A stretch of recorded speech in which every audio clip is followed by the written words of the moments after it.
Сәлем достар. Өткен видеода біз духовкада пирожки пісірген болсақ, осы видеода майға қуырылатын пирожкидің рецептісімен бөлісемін. Іші толықтай пісіп шығады. Осы құрамды қамырмен жасап көрсеңіз, міндетті түрде бір жасағаннан керемет шығады. Мен осы рецепті үнемі қолданамын, сізге де қолдануға кеңес беремін. Ал кірісеміз. Ең алдымен жылы суға ашытқы мен қантымызды араластырып, бір шетке қойып қоямыз.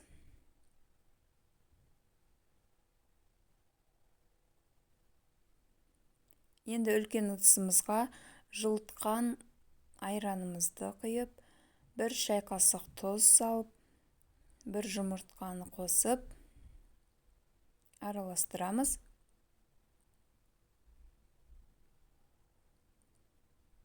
Ұнымызды аз-аздан, яғни 500-550 грамм ұнды аз-аздан салып отыру қажет. Жаңағы ашытқымызды құямыз.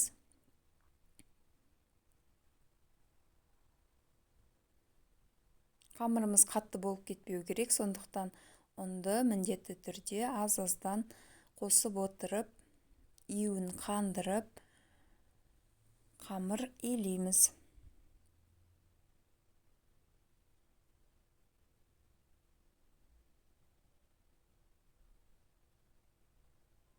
Жұмсақ қамыр шығу керек. Егер қолыңызға осылай жабысып жатса, онда шемішке майын, яғни сұйық майды аздап қосып,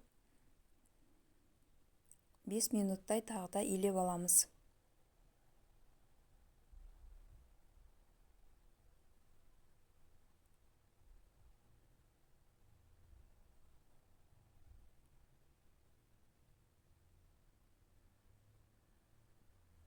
Қамырымыз дайын болды. Енді бетін жауып, 1-1,5 сағатқа көтерілуге жылы жерге қалдырамыз. Салмасына кірісеміз. Мен картоп салмасын жасаймын. Картопты суға қайнатып, тұздап, және де ол піскенше бір пиязды ұсақ етіп турап, майға қуырып аламыз.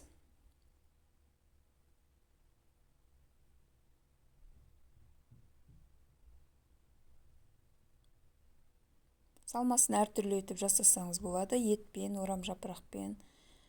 Міне картопымыз пісіп шықты. Суын төгіп, жаңағы пиязымызды қосамыз. Дәміне қарай қара бұрыш қосамыз. Біркелкі етіп езіп аламыз.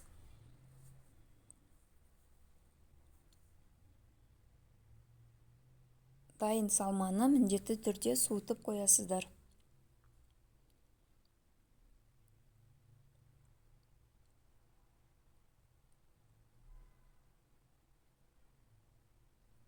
Бір жарым сағат өтті. Міне қамырым осылай көтеріліп шықты. Ұнымызды сеуіп, 1/20 бөлікке бөліп аласыздар. Яғни бізде 20 пирожки шығады.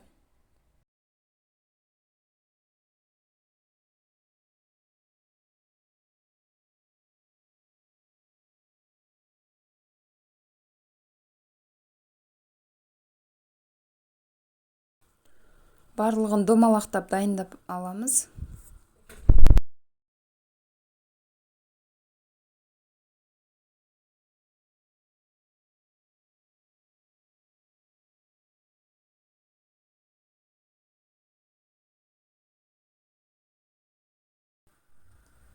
Енді жаюға кірісеміз. Қатты қалың емес, қатты жұқа емес, орташа етіп жайып аласыздар. Әсіресе шет-шеті жұқалау болу керек.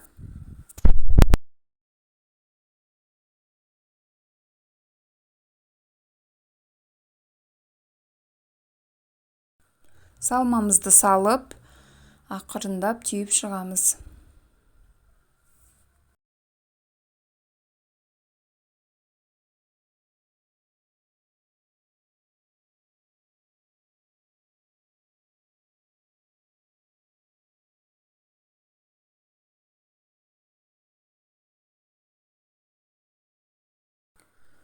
Мен бұған дейін көптеген рецепттерді қолданып көрдім. Осы рецептпен керемет шықты. Содан кейін мен тек қана осы рецептпен жасайтын болдым. Қамыры өте дәмді және біркелкі пісіп шығады. Міндетті түрде сіз де осы рецептпен жасап комментарийге бөлісіп кетуді ұмытпаңыз. Дайын пирожкилерді осылай тізіп шығып, көтерілуге тағы да бетін жауып целлофанмен 10-15 минутқа қалдырамыз.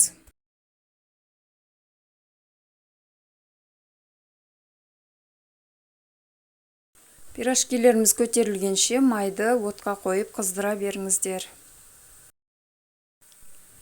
Майымыз қызғаннан кейін орташа отқа қойып, пирожкилерімізді екі жағын қызартып пісіріп аламыз. Міндетті түрде орташа отқа қойыңыздар. Қатты отқа қойсаңыздар, ортасы піспей қалуы мүмкін. Сондықтан міндетті түрде орташа отта пісіріп алыңыздар.